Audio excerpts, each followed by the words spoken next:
How to disable send read receipt on iOS 26 on your iPhone. Tap on settings, scroll up a bit, tap on general, then tap on software update.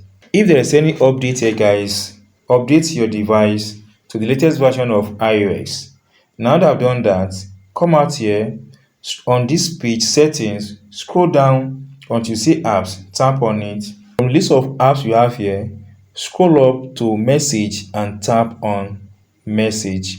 You can as well tap on these search apps, type in message here. To easily access message apps, tap on it. Scroll up guys until you see this button that says send read receipt. Tap on it to toggle it off. That's all guys. You've been able to toggle off send read receipt on iOS 26. If you do enjoy this tip, you have not subscribed, please subscribe for more updates like this.